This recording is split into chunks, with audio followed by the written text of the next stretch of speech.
What's up, guys? Welcome to the show. Today's video is about freedom. And what I mean is having the freedom to live the way you want to live in my life is everything. Meaning,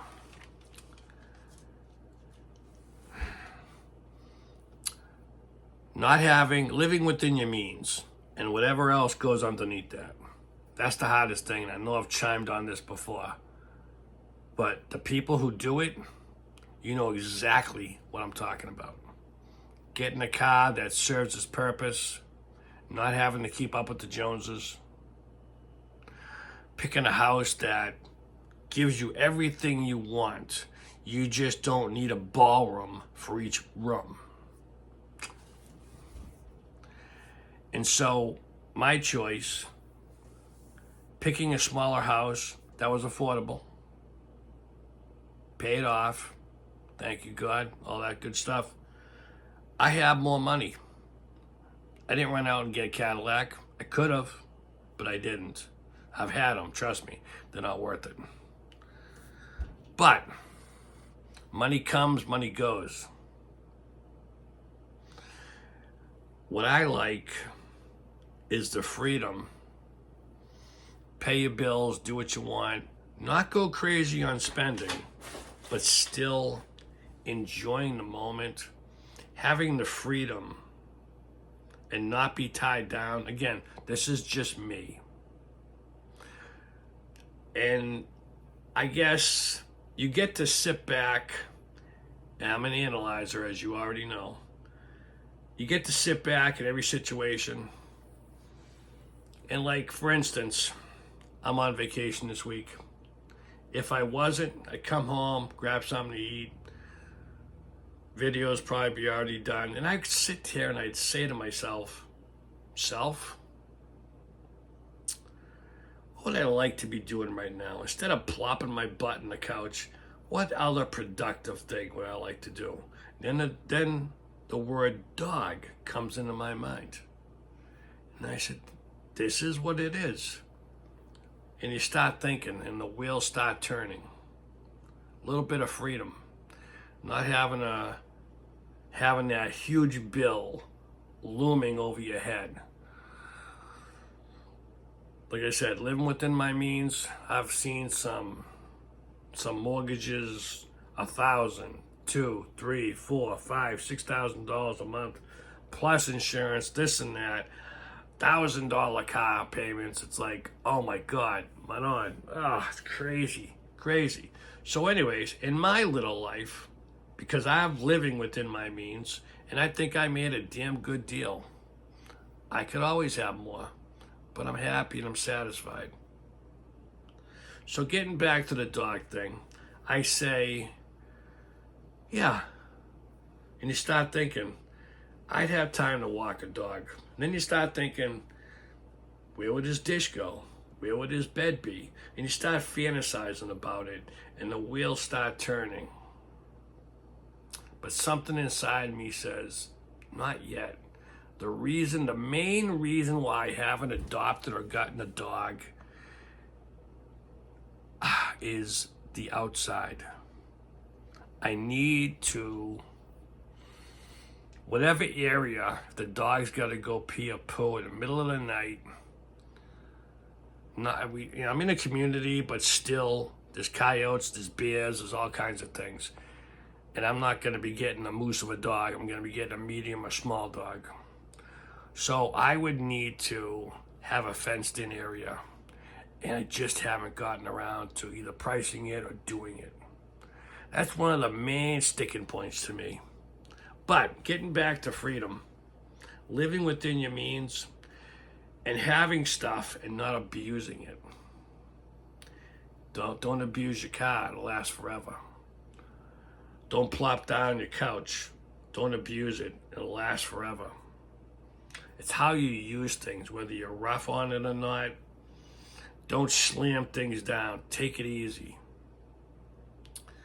Have consideration for the stuff that you have paid for.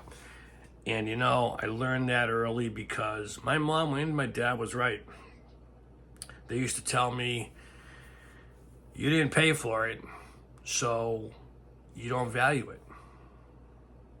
And I never got that until I lived it. And I think it was a car, the very first thing, or a bike or something. I was given my first car from my sister. 76 or 77 Pontiac Sunbird, which in turn was a Vega-like car. If you know what a Vega is, look it up. Chevy Vega. Great car, big ass 6-cylinder in it, smoking the tires, even in a 6-cylinder, because the car was only like 1,900 or 20-something hundred pounds. It was just light. You could stick 6 or 7 kids in it. Trust me, I've tried. Oh, it's just incredible. But where was I? So, getting back to that, just living within your means and learning the lessons of, wow, I paid for this car.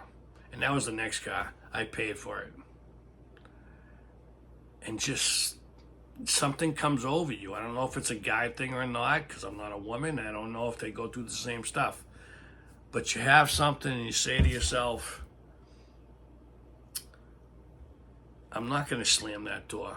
I'm going to watch where I park. I'm going to watch where, and that stuff takes time. It takes time to build up. I'm not going to park in that area because there's a lot of idiots who break glass and stuff like that. When it comes out of your pocket, when you have to break open your wallet and let the moths fly out, and you grab a couple of $100 and you got to pull it over and go, I got to go buy tires because I was an idiot. I drove someplace where I shouldn't have driven. It hurts.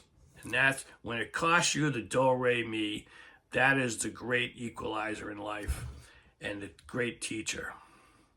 Because you go, where did my money go? Wow. Money doesn't grow on trees, as my dad used to say. Lessons learned by living within your means.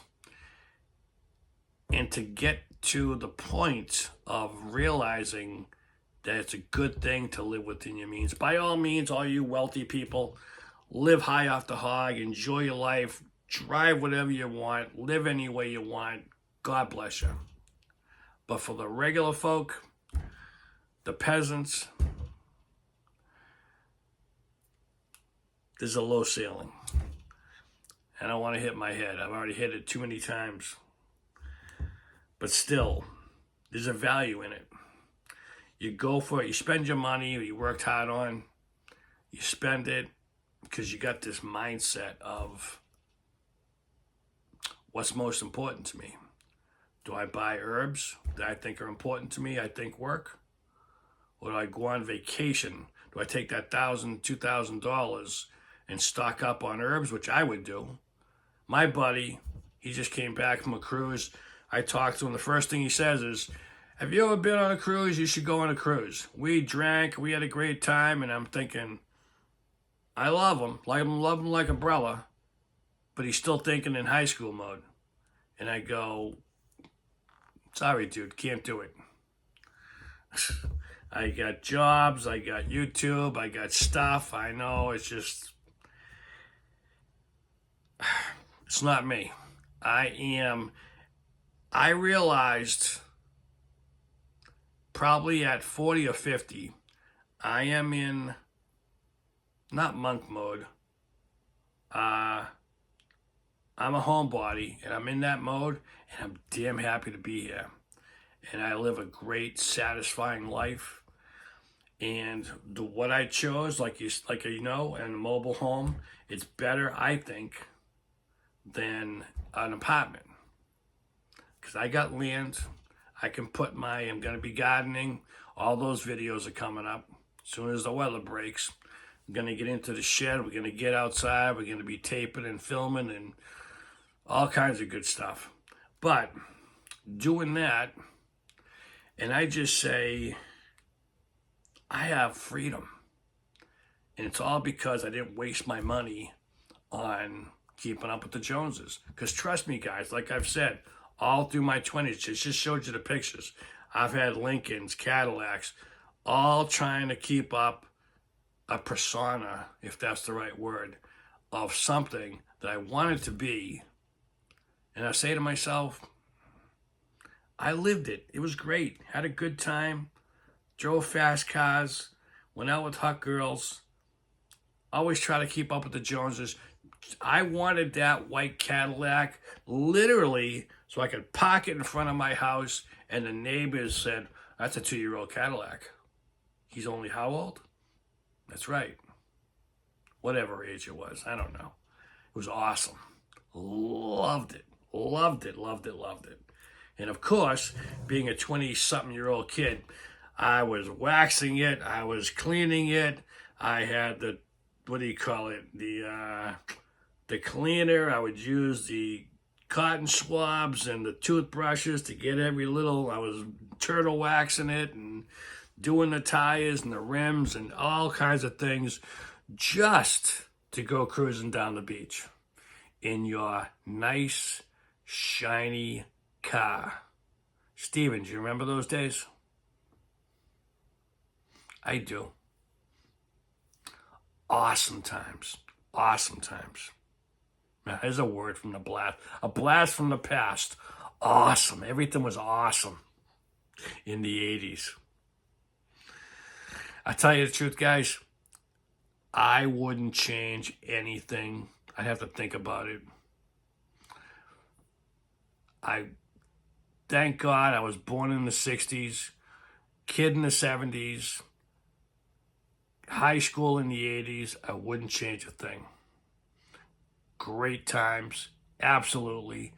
Fantastic memories. And I'm glad I am who I am right now. You know, because some people are more wealthier than you, but I'm a lot wiser than them. Everybody is given specialties, knowledge, wisdom, wealth, different ways, different times in their life. Then you got the people who never learn.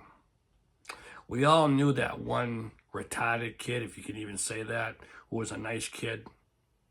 But you kind of say to yourself,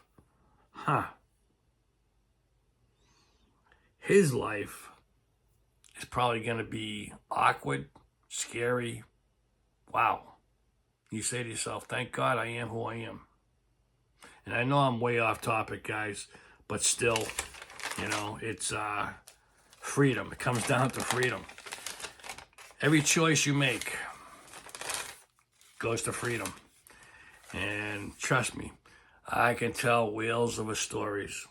So if you let me talk long enough, we'll put an hour video out, and we're going to stop it here and reining the kid in. Thanks for listening.